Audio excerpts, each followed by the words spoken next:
Welcome everyone. Welcome to our panel discussion, Inventory, a 360-degree perspective, where we'll be talking with several leaders with backgrounds in sales, supply chain, finance, and operation. We'll be talking about the contentious nature of inventory in organizations and discuss whether this conflict is really a good thing, a bad thing, but even more importantly, can we actually utilize this to make us better as an organization? So on the agenda today, we have, of course, an introduction to our panel that we'll go to momentarily. We'll tell you a little bit about who Slimstock is, who is facilitating this panel today. Before we continue to talk about these different perspectives on inventory, we'll introduce you Munever Qureshi, who's the president at Safety Express, and Jason Rude, who's the president at Simeon Supportive Hearing Systems. So welcome both. I'm going to ask you to give us a quick rundown of who you are and why you're here today. And I'd like to start with you today, Jason. Sure, happy to do so, Danny, and thanks for giving me the opportunity to join you today. Just to be clear, even though my title is president, I'm here to represent the supply chain profession, because in this topic of inventory, looking at it from a 360-degree view, I come from quite a long career as a supply chain executive. So I'm going to be representing inventory, distribution, order fulfillment, all of those great things in the supply chain in this discussion, even though at my present position, I do have some sales responsibilities. I'm taking the whole sales hat off, and today I'm strictly a supply chain professional as it relates to this particular topic. And Danny, I want to say, it's a great intro that you gave us, because inventory can indeed be contentious. And it doesn't have to be, but as you pointed out, the tension is a natural process of managing inventory. And I'm excited to get into that topic with you today. So thank you very much, Danny, for the invite. You're welcome, and great to have you there. I'm pretty sure you'll forget about your supply chain hat as we progress. It's always hard to forget about your experiences. So thanks for being here. Second, we have Munever Qureshi. You're the president at Safety Express. Can you tell us a bit about yourself and why you're here today? Sure. Good afternoon, everybody. Thank you, Danny. And it is a pleasure to join you all today on this webinar. It's a super important topic, especially in this day and age with all the challenges in supply chain. Trying to figure out how to get us all to work together and make things happen in a way that is productive and supportive to our business goals. And so my background, I spent the last just under 30 years actually in the supply chain world, from my time at FedEx, and then after that has been with purely distribution companies, mainly in the B2B space. And so for me, although I am the president of Safety Express, I've had various roles within organizations, never really on the purchasing and the procurement side of things, but have had my hand in that space. But where I see myself is that I agree with what Jason said is, it can get contentious, it can get that, and I think that's good. There's a good level of opportunity for us to have that stress of push and pull, but that debate has to be very positive. It has to be very proactive, and it has to be in a manner that helps get us to the same end goal that we all want to get to, which is grow the business, grow our people, and make a difference for our customers. Thank you, Munever. So next up, I'll actually introduce myself. I don't want to forget about myself. So my name is Danny Bloom. I'm the consultancy manager at Slimstock here in Canada. I've been in sales and operations planning, inventory management, demand and supply planning for over 10 years now. I have a lot of experience implementing planning processes in businesses across Europe, the US, basically the whole of North America. And today I'm here as a host of the panel, but I hope to contribute a thing or two here and there. Next up, I want to make a quick introduction of Slimstock. So I'm with Slimstock. We're facilitating this panel today. And for those who are not familiar with who we are, what we do, Slimstock is a global provider of S&OP and supply chain and operations execution solutions. So we both support planning at the aggregate long-term intervals. We work a lot on translating or offering tools that translate strategy to operational parameters against which you can execute as an organization, meaning we plan our production, we plan our demands, and we plan our purchases. So from a solution perspective, there's a lot more to it, but that's the high-level summary of what we do. We're active in name an industry and we're there. As long as you have products that you sell, we probably have customers in similar industries. So we really range from anything from manufacturing to retail. And on the other end, we can do things such as fresh produce to critical spare parts. So very different industries, but all facing very similar problems when it comes to talking about inventory, to planning inventory. Now, where we located, as I mentioned, we're a global partner. We have a lot of local offices though. So if we look specifically globally, we have offices in over 25 countries, customers in over 60. We're currently about 450 people that support that organization. And as I mentioned, we have a lot of local operations. So North America, we have offices in Toronto, where I am. We have an office in Montreal, and we have an office in Chicago. And globally, we have over 1,400 customers on board to date. We do over 150 implementations of our solution every year. And we pride ourselves on our customer retention rate of 96%, meaning that everyone who starts with us as a customer, as an organization, 96% of those companies are still there today. And we grow with them in their journey to, let's say, market domination. Anyway, so Slimstock in a nutshell. I want to start our panel discussion. Now, as I do that, we're launching a little poll for everyone to provide us a bit more detail of how inventory is seen in the organization that they work for. So we'll ask you, is inventory a point of contention between the departments in your organization? And you can go through and strongly disagree to strongly agree. Now let's really start diving into our first action point. And I'm trying to see if I can actually pull up the poll response as we go through this.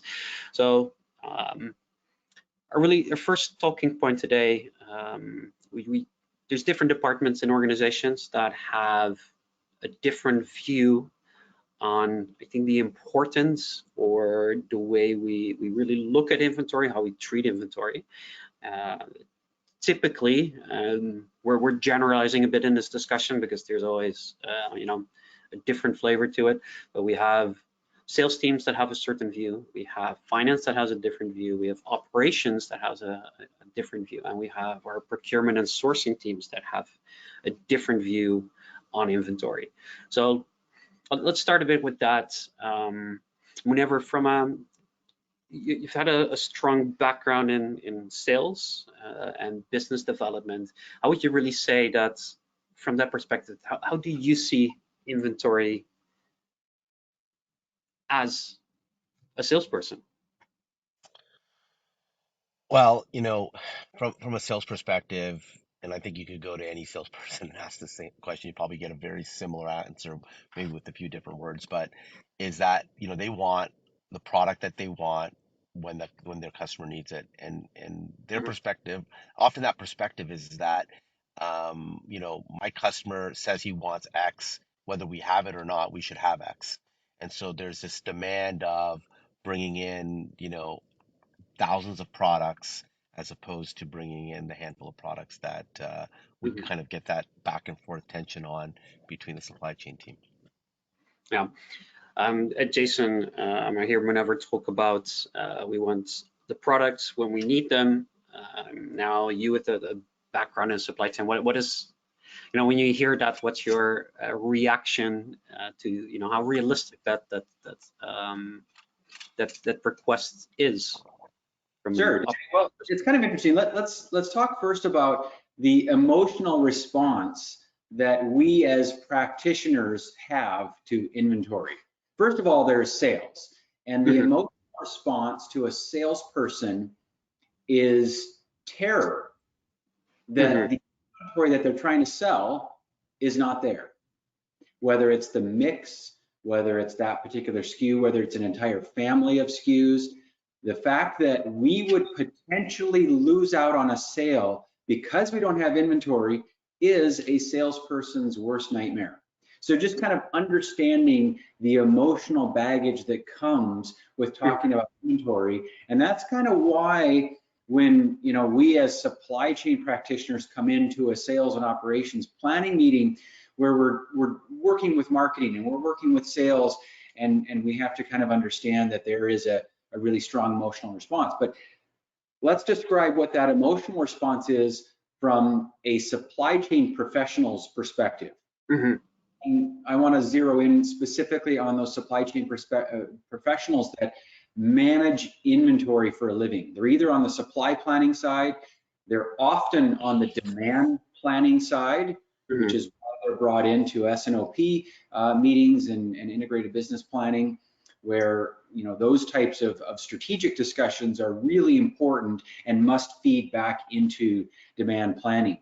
But it all depends on who's putting pressure on the supply chain. Sometimes that's a CFO inquiring as to why the inventory is so high. Perhaps a CFO will be looking at the balance sheet and trying to understand, try to put into perspective, why do we have so much inventory? Why is it more than last month? Is usually the question that we often get. Why has it changed? So, the fact that it is a dynamic situation, both with inventory and with chasing sales opportunities, it's that dynamic nature of inventory that really brings out emotions in the two warring parties that come together in an S&OP meeting. Yeah, I think that's it's a view that often that people would recognize. Actually, I'm looking at the poll results, and no one at least disagrees that there's no conflict around inventory, right? We have a strong 80% of respondents say, hey, we do have that struggle. We do have those battles around inventory, and I think it's very natural to organizations. Now, if we look at maybe the Jason, you already talked a little bit about the finance side of things. Whenever, from your perspective, if we think about inventory from a finance side, and I think now in your role as a president, how has your view maybe changed on what we should carry and how much we should carry? From a CFO's perspective, it's really all about cash flow, and that's why CFOs, when inventory is changing in unexpected ways. And I'll give you an example. Let's say you're doing a new product launch, or you're expanding into adjacent markets or adjacent geographies. Sometimes those strategic approaches by sales and marketing are not well communicated to the finance team, and so a CFO is caught off guard by changes in inventory. And of course, if you're going to be expanding, you're going to be bringing in inventory for which there is no current demand. There's no justification for that inventory. So many times in my career, I've had the situation where the business is dynamically expanding inventory to be able to attack a certain market or opportunity, and finance is not there. Finance is often not in the room with S&OP. Just speaking about it from that perspective, when there's conflict, and conflict can happen if you've got a CFO who is indelicately asking questions about why inventory is up. It can feel that fingers are pointed at you. And I don't know if anybody on the supply chain side is in the audience and has ever felt like fingers have been pointed at them because inventory is up, that's certainly something that I've experienced in my career. Definitely something we see often. Whenever I actually want to pose the same question to you, how has your view as a president changed over the last Yeah, 2 years? yeah. So Danny, like what's interesting to me about this whole thing is that, we went in our business, we had about post-COVID, about 17, $18 million in inventory. And when I jumped in the organization, and it was like really important to me to get that number, take a look at that number, and to see what those dollars were doing for us, right? Because at the end of the day, if with our salespeople, they're pushing us to have the right product at the right time, right? Every Yeah. sale, that's what they want. Hmm. But I could see we had a lot of product taking up a lot of room on the shelves. Like that's a prime real estate that makes us money in our distribution center, and product wasn't moving. And so what ends up happening in that scenario is we're topping up inventory with branch transfers. So our costs go up on the freight side through branch transfers to only top up because they only have room for a little bit of inventory as opposed to having 3 months supply of our A SKUs that move, right? Hmm. Our most profitable A SKUs that move. And so as I looked at all of those numbers, I started to have this very, very stark realization that we were, we wanted to do the right thing with our Hmm. customers and have the right product at the right time, but our working capital wasn't doing that for our customers. And so we started to take a step back and started Yeah. to reduce Hmm. all of that excess inventory, all of that stuff that needed to get out of the buildings that wasn't moving, and make tough decisions, and reduce it significantly, which we did over the last year, improve our turns, but also take a look at what product we were bringing in, and from the perspective of, if we're going to be the guys that are known as we're going to have the right product, right time. I'm in the business of in the restoration business, and Hmm. so when disaster hits, and we don't know when it's going to hit. Mother Nature doesn't go, okay, this is Hmm. disaster season, it's flood season, it's fire season. We don't have that. It's when it hits, and it hits hard, and we have to have the right product at the right time. And we were talking about this the other day, having a Costco model versus a Walmart model. Costco is like 4,500 SKUs. When you go to Costco, you want the muffin, or you want the windshield wiper blades, they're going to have it there. Versus Walmart, you go there, it might be off the shelf, might not be there because they're sold out. But Costco's vendors know that they have to have that product, that they have the handful of SKUs. And so looking at that, we've have started to work to justify what SKUs we're going to carry, why we're going to carry it, and why we're not switching a customer from a SKU, from this SKU to that SKU, because this is the SKU we carry. And if they want the other SKU, no problem, we'll do special order. It's going to take a couple of weeks, and we're not going to stock it because it doesn't make sense for our stocking strategy, unless we can use evidence-based decisions to justify the right stock to be brought in. And so, from my perspective, it's an easier conversation to have with our Hmm. finance lead and our CFO in the US to say, hey, look, we're making the right decisions. Invest back into our business with more product, more of the right product that's Hmm. going to turn, because we're growing our business faster. And it really changes the whole conversation, back at head office. Yeah, totally agree. I think there's also a couple of, Jason, you talked a lot about planning and inventory. It's also really where my background is. I think there's another element to operations where you have where you often see a different view, and I'm going to refer to it as maybe the physical distribution. So we're talking transportation, we're talking warehouse management. What sort of conflict do you see with inventory planning and finance from that point of view? Because I think there's two pieces to supply chain. Let's take a look at the other one. Yeah, that's a great point, Danny. So, inventory puts pressure on an organization in a number of different ways. You mentioned distribution, transportation. I love Manaver's example of, having to potentially move inventory around because you can't have every SKU in every branch location, and Mhm. some centralizing that is an important strategic, direction for managing inventory. Let me kind of take a step back and say, one way to take some of the tension out of the room is to get everyone to acknowledge that inventory is a huge part of a business's go-to-market strategy. And Manavar just explained how in his business, having some of these SKUs that you might say are non-working inventory, and yet they're critical because even if they're used only a couple of times a year, you still have to have them. They're a fundamental part of the business. The other example that Manavar talked about, which is Costco. So this is a company that has a fraction of the SKUs that Walmart has, but they're known for being in stock. And so, they've drawn a very strategic differentiation from another retailer that they compete with based on how they manage inventory. So I think it's fascinating. Of course, in my career, where I've spent most of my career trying to optimize inventory, we can't forget that it all starts with strategy, and it all starts with leadership determining how inventory is going to be used to grow. And that means speculating on inventory. That means growing inventory, and that again puts pressure on an organization.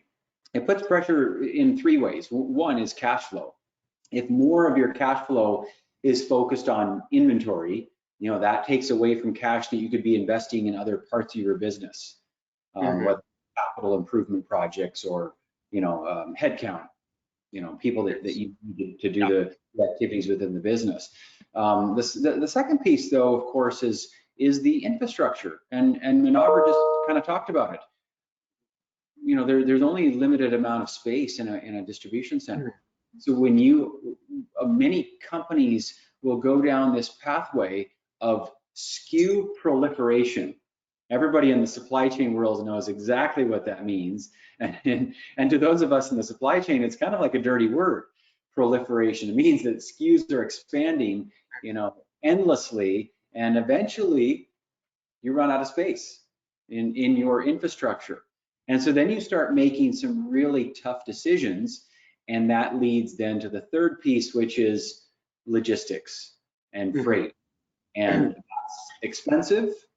It may help you in the short term because you're trying to store inventory in a space where you actually have space, but it's not optimal for where your customers are. So those are the three things that can really cause tension when inventory levels start to rise, and now everyone has to figure out how does it correlate with the company's publicized strategy for growth. Thank you, Jason. I think there's a couple of really interesting points there. I think the opportunity cost, especially for every product we put on the shelf that doesn't sell, there's a product we cannot put on the shelf to actually sell, right? And I think that's a balance that would even entice sales, right? Because if we know if we invest this money into inventory, means that we cannot make the same investment elsewhere to actually turn the product. I want to take it to a slightly different angle. So we're going to be talking about performance or maybe key performance indicators and I think resulting behavior of the teams. So we often see that behavior is reinforced through KPIs, which is part of how people behave in an organization. I think there's also and I'm generalizing a little bit, and I realize that there's always people that have that are different, but if we look in general at salespeople, I think they're driven by maybe a bit of status, money for sure. We look at finance, we often see a very different profile driven by KPIs like, what's our cash to cash cycle? What is the money we make on products? What's the obsolescence that we need to account for? We look at operations where we look at transport costs, picking times, really the efficiency in that same warehouse. It takes a minute to put away a pallet. It takes a minute to put away a box. Why aren't we putting away pallets? Because it will, otherwise we have to make that same movement 10, 20 times in our warehouse. How do you guys think that KPIs we typically see for different departments reinforces this behavior. And later on, I also want to make that transition to, okay, is it actually a good or a bad thing? Because I think that's the, it sounds bad if the way we speak about it now, but is it actually bad? So whenever, can you maybe make a start with, take a stab at that? Sure. One of the things I always talk about in our organization is that I don't care what role you're in, you're a salesperson. I don't care what role you're in, you're a procurement person. I don't care what role you're in, you're a picker in the warehouse, et cetera, et cetera. You can see where I'm Mhm, going with this. And the reason I say that is because at the when I'm placing, if I'm a sales rep and I'm placing an order in for a mhm, customer and I make a mistake, that impacts the person picking it. mhm, If the person that picks something and they pick the wrong bin, that impacts our customer. If the procurement person orders the wrong product or makes that decision late, it impacts mhm. the customer. And so you can see how it's all interrelated. So the Yeah. reason I start with that is because what blows my mind away is that in every instance in an organization, when we think about the goal of the organization, everyone's goal is the same. It's the Mhm. same. It's the same. It's to, Yeah. have a positive impact on the customer, drive employee engagement, grow the business, and it's the same. However, for some reason, we always find this amazing way to have these silly little fights about our goals are never aligned. Yeah. And what's not aligned is the words we use, but the Mhm. goals are exactly aligned. So it's Yeah. just it's a matter of semantics. And so Mhm. I think the one thing, and there's no, I don't think there's any salespeople on this call, but I would tell you that your competitors want you to fight in your organization. That's exactly what they want. They want Mhm. it to be in disarray, that they're constantly fighting. They don't know what they're doing Mhm. inside, as opposed to what we want in our organization is we don't want to fight. We just want to understand the words salespeople use so we can use the same words to help explain what we're doing. Mhm. So if we're making a decision to buy 3 months stock of a product that we know is a mover, and they want to bring in another one that isn't a mover, we need to show them how, hey, this one is driving, I'll make up numbers, 80% of our profitability by having these Mhm. 300 SKUs. Adding this one in is going to drive our profitability down.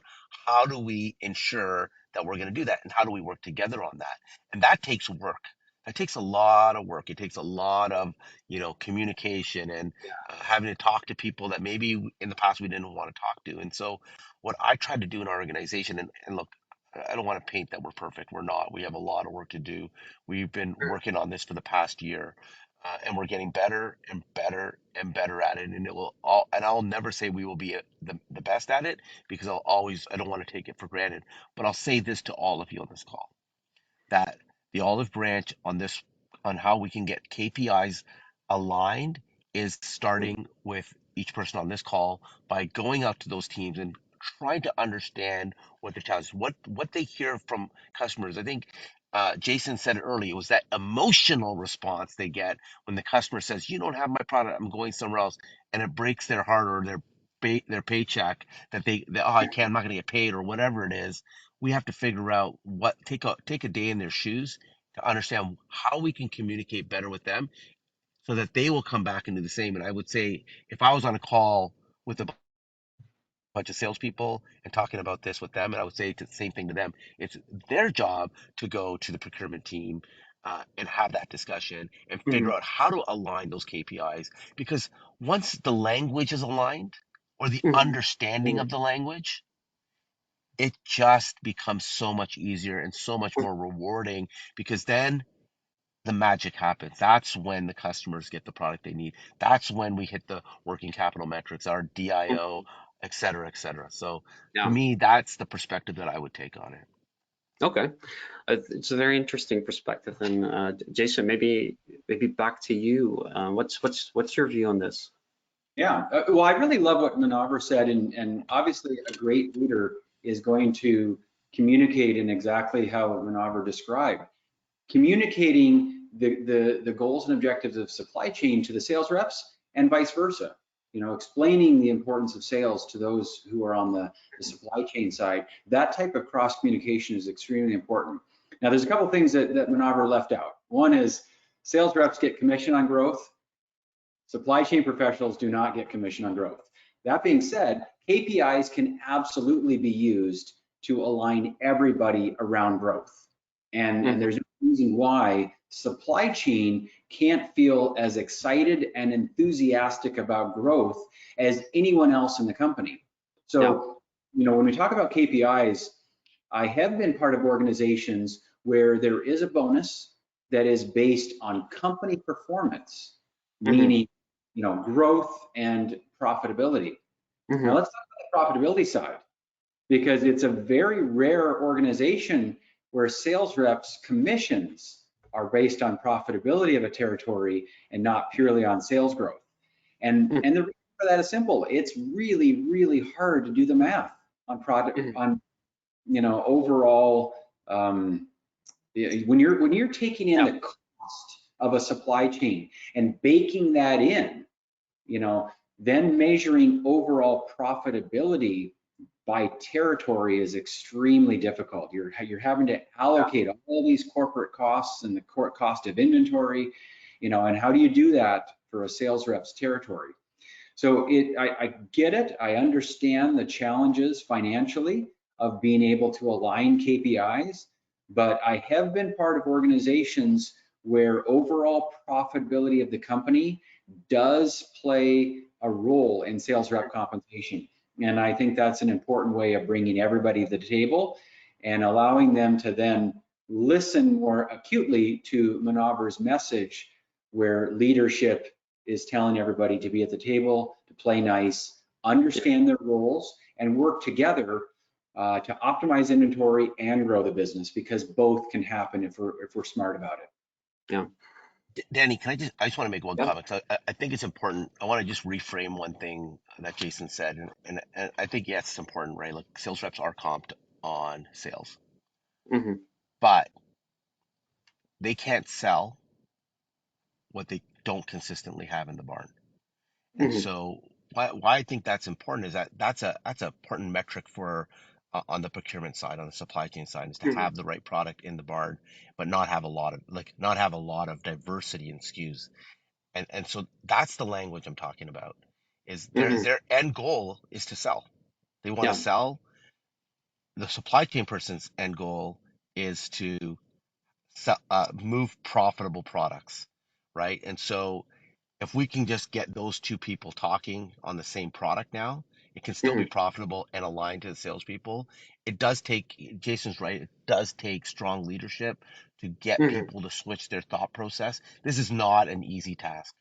Like, this is not like, okay, I'm gonna snap my fingers, everybody's gonna do it because Manever said so in our company. No, I spend hours and hours having conversations with lots of people about perspective and changing old habits. But that time that's invested in this is so critical to making people, or helping people make that shift and reframing the perspective that, hey, if if my customer came and knew that, this widget was always in stock, or Safety Express was known as a company that always had the products that they needed in stock, there's no reason why they're going to go to competitors. There's no reason. Zero reason. The customer is going to go right to Safety Express every time, even if the price is a little higher, because they know they're not going to fill them. That's why people go to Costco consistently all the time versus other stores. So. Yeah. But I think it again boils down a bit to that competitive strategy. What is it that we, as a company identify as? And I think if everyone has that clear, I think, if we look at competitive strategy, there's roughly 3 strategies that you can follow, right? And there's always a bit of overlap, but you can be operationally excellent. I think that's really where Costco falls. So limited assortment, very efficient supply chain, but a very high service level when it comes to the availability of their products. But they can afford it because they only sell, let's say, one version of coffee. There might be a bit more, but very, very. If I go into my local Loblaws, I think there's 40 or 50 different types of coffee, and I I don't know what to pick. That's a different problem. But you can also beat it lot loss and actually focus on people that are looking for that special product that others don't have. But it is a choice, and I think that's the need where everyone needs to be aligned. But now let's be on the assumption that we're in a business that has a very clear competitive strategy. How can these KPIs, even if they're sometimes pointing in different directions, how can they actually help us? What would happen if we, let's say, we give everyone the same sales growth KPI in a business? We've done this panel before in person. I think there was a good answer then, and I see if we can get to that again. What is it that we need, or what's going to happen if we take that extreme approach and we give everyone the same KPI? I'll jump in and say it probably isn't going to work, because I think there's a reason why the KPIs are structured the way they are. You know, you have it on this slide about behaviors, right? You do need salespeople completely 100% focused on the customer. They really, it is not their job to have to worry about, you know, inventory availability, because that is a distraction. When the inventory is, as Manaver described, it's available, it's there. There's an extreme amount of confidence that a sales rep has in being able to go in front of a customer and have the confidence of the organization behind them. And it's a really powerful thing for a sales rep to have in their bag. It's that.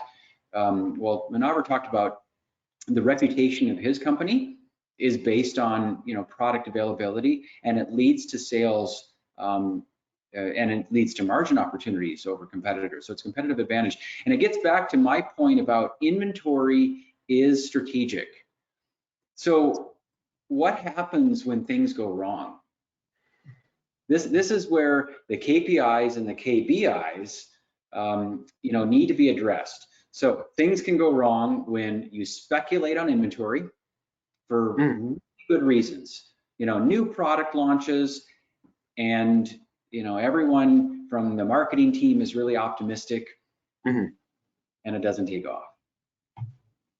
Those are the moments where you know, KPIs and how we behave in S&OP planning sessions really matters, because at this point there could be fingers being pointed, and instead all realize, and with good leadership that is explaining to everyone that these decisions to speculate on inventory, while they haven't worked out in the way that marketing might have thought, we're all on the hook. We're all in it together. We all have to figure out what to do with this non-working inventory that we have to deal with. And so these are real world examples that do in fact happen. It's moments like that where there's a tension boost in the room. And you know, I like the way Manaver has challenged his organization from a communication perspective, you know, by encouraging everyone to realize they are part of that solution, and they can't just inventory on one team to disposition. Thanks, Jason. So I think same question to you. What do you think will happen, and do you think it's a good thing, a bad thing? Will it work? So I'm going to take the opposite approach. Not to be argumentative, but because I'm simple. I like to try and simplify things down to like really basic stuff, because I think sometimes we overcomplicate things with, you know, too many KPIs, and this team has this and this team has that, and that's and again, like I just want to be really clear with the group here that I'm not saying this because we're perfect. I'm saying it because we're going in this direction, and we're going to work our butts off to get there, and we're not where we need to be yet.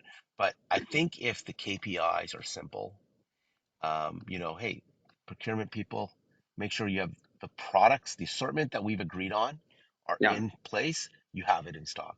Salespeople, sell what you have in the barn, and understand that if it's not in the barn and we got to bring it in special order, it's going to cost more and it's going to take longer, right? And that way, it just starts to simplify everything. And I think if we can get to that, it works. If we are like, hey, procurement people, you are driven by revenue only, like those types of things, I think it blows up. It becomes a disaster. But I think if the alignment of those KPIs are getting the language right across the board, I think it really gets people starting to think together in the same direction because I'll go back to what I said earlier is the end result is always the same. Grow the Yeah. business, grow the Mm. individual, drive engagement, etc. And everyone wants to do that. They just haven't figured out how to make that communication work. Thank you. I want to take it to, and I think we're already naturally flowing into this direction. I want to talk about sales and operations platform as maybe a platform to understand the conflicts that we have, to understand the the behaviors and the drivers of other teams and the challenges that others face in reaching their goals. Or into reaching our organizational goals. Before I do that, I want to remind and ask the audience, there will be room for questions at the end for a couple of minutes. So if you have a question, please submit them via either the questions functionality in GoToWebinar or the chat function, and then we'll get there at the end. We're on our last talking topic for today, so please submit those questions so we can dive into them right after. So we look at sales and operations planning. Whenever I know that this is a journey that you've gone on over the last few months, you're going through this S&OP IBP transformation. How do you see this as the platform to understand each other? Sorry, can you ask that question again? How do you see sales and operations planning as let's say I'm going to call it a platform to resolve this conflict? And oh, I think Yeah. we lose. Oh Oh, no, I'm still here. Sorry, a okay. call came through. I should have put on do not disturb. You got the Uh, question? yeah. So the question is, if I understand it right, is how do I see the S and OP platform as a way to kind of Process. the process to build the business going forward, right? Yeah. So I think it's an extremely important process. You know, it's funny Mhm. when I was introduced to it by Jonathan at Northfind, I I thought I knew the numbers. I knew, oh, we got to get inventory down, we got to improve working capital metrics, like all that stuff. I Mhm. get this, and so when I started to talk to him, I was missing the point around the discipline of the organization having the Mhm. right mindset. And Yeah. so the platform is really about creating discipline for everybody in the organization to have the same disciplined thought process.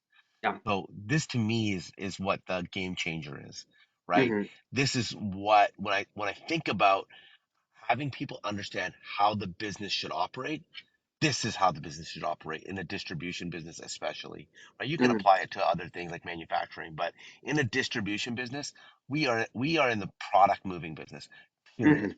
And if we don't have that discipline on all parts of our business, every department, it doesn't work because everyone isn't aligned. And so this whole process is about aligning all the departments to start strategically thinking how all of our objectives are actually aligned and starting to communicate in the right way. Thank you, Jason. How about yourself?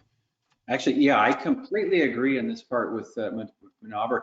You know, the process requires discipline. I've been in companies where that discipline was lacking, you know, Mhm. particularly on things that like non-working inventory.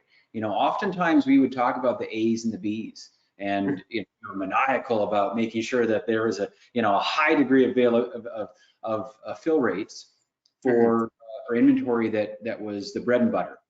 Yeah. And so we didn't have the discipline to talk about, you know, some of the more, CDE items, the speculative items and so forth. So we did a bit of a a culture shift in a couple of those organizations where we created, I created something called a 90-day feedback mechanism on some of our new launches, where 90 days later we had the discipline to actually come back and measure everything that needed to be reported back out to senior leadership on how that went. And when it dealt with non-working inventory, what were we going to do? Capturing those action items, and then as an organization, including the leadership, identifying what our strategy was to react to the results that were not materializing and so forth. So those we did that as part of the demand review.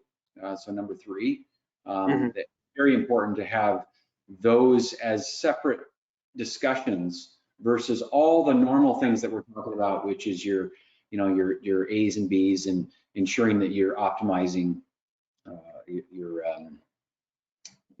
inventory levels on that. Now, I got to say, Slimstock and other inventory optimization tools make that a lot easier. And one thing I like is the way that inventory optimization software programs like yours, Danny, allow you to deal with it through exception management. Yeah. Software is doing a lot of the hard work, and all you need is a process to be able to deal with the data that's being returned back to you. Yeah. So it does a lot of the heavy lifting for you, but then close the loop. Install that process to manage that. I think that's maybe sort of the I think one of the key reasons why S&OP is not as big as it should be, because I think everyone probably agrees and everyone understands that you need to have those alignment meetings. But if it simply takes us a week to generate the data we need for that discussion, then we're not spending our time productively. Data crunching is not a value add, and I think whenever you mentioned that you're in the distribution business, everything is targeted to getting the only thing you do is move product, right? And every minute we spend on non-value adds tasks that goes beyond just distribution are a waste of time. So I think that's building that process and that cadence is extremely important, but you need a bit of help to generate the data that you need to actually have the meaningful and value-added discussions on those new products, on existing products with new customers, et cetera, et cetera. For either of you, any last words you want to say about the S&OP process before we dive into the questions from the audience? Well, I'll just say, as you mentioned, Danny, tension is okay. But as Manaver mentioned, leadership matters. So, it's okay to have discussions about what went wrong without pointing fingers, and with leadership acknowledgement and emphasis that everyone's on the same page, everyone's on the same team, and if however the KPIs are built or however the leadership messages are delivered, it just means that everyone's at the table. And so I think having the discipline and having the tools to support that is key. Yeah, thanks. Whenever any last words from you? I'll just add that it takes work. It takes commitment. It's a discipline. You just got to keep working at it. Trust me, it may not feel like it's working, but every time you go in and have that conversation and you take that time to listen, the other person is going to start to listen on the sales side. I know that salespeople aren't always easy, but once you win them over, they're just going to start, all of them are going to start to fall and into line because you have done your part to start listening, and they're going to start listening. And I would say the same thing on the other side too, just so you know. So this is not a supply chain thing. This is a entire business about being better listeners and understanding the other person's perspective. You don't have to be right in this scenario.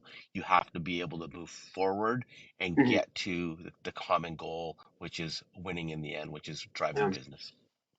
I was going to summarize this. I really love the analogy of it's not a diet, it's a lifestyle change, right?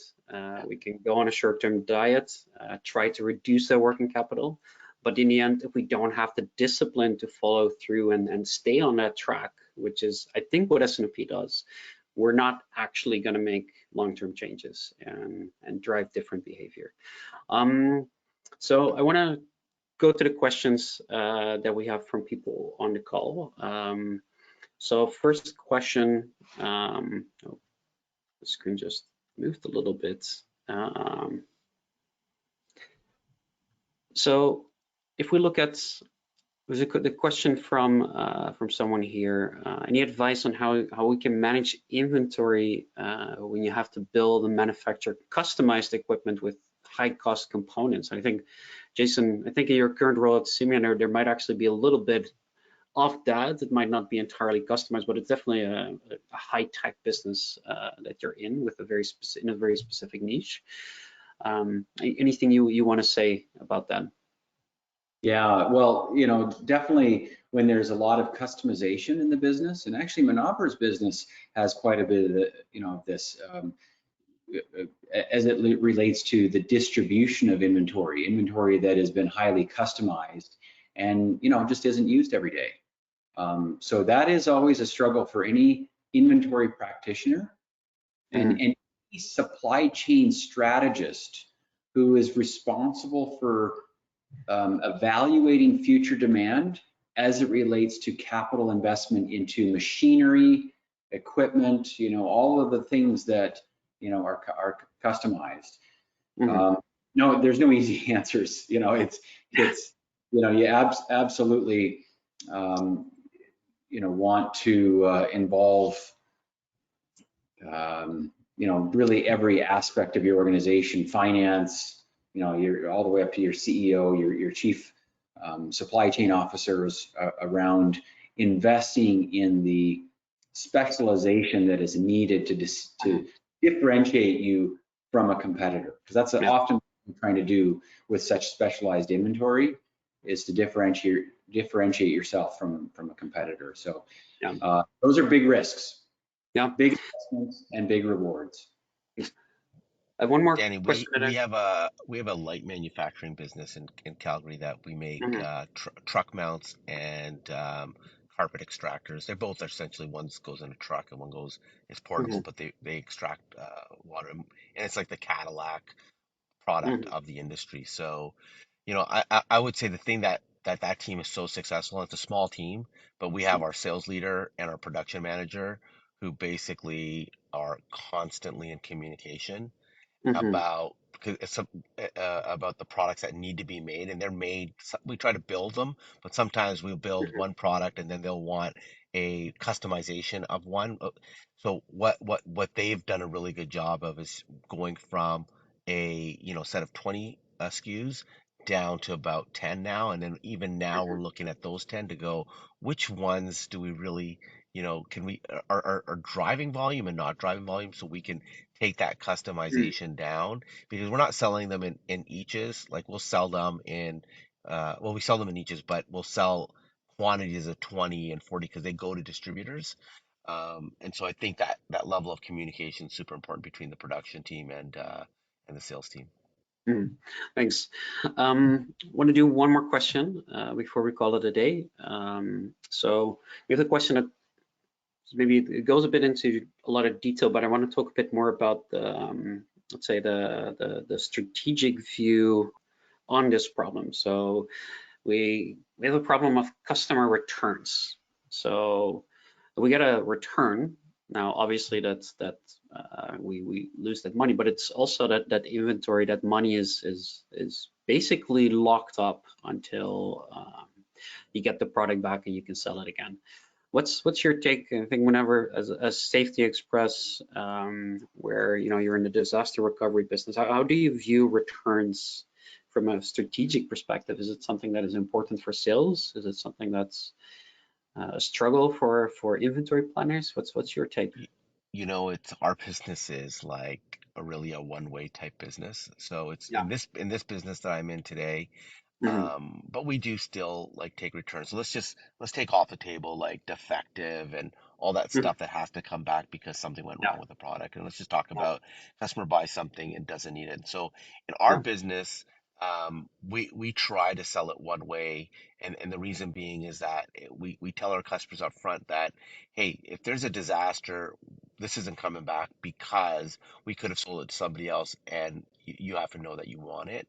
But there Hmm. are certain times where we have to strategically have conversations Hmm. because of agreements and whatnot. And so um, we try our best to really build that expectation up front when we're either selling the product or building the contract for the customer, because there is a high cost to returns, and we want to avoid it as much as possible. But because our product is very specific to, you know, there's an Hmm. action once they get that product. Yeah. We Hmm. we don't see the same thing as I would have seen at my time at Staples Professional or Ingram Yeah. Micro or HD Supply, where someone might buy something, oh, it's the wrong product, we need to return it.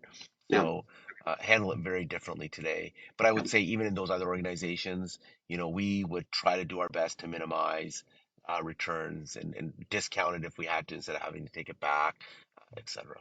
Yeah. Jason, same question for you. I can give you 1 minute before I have to end because we have a hard stop at 1, so I want Sure. to make Yeah, I'll just answer two things. From a retailer perspective, returns are awful because sometimes the returns are not returned to the same store, or if they were bought online and then returned to a store, usually the correct cost center is not decremented with that return.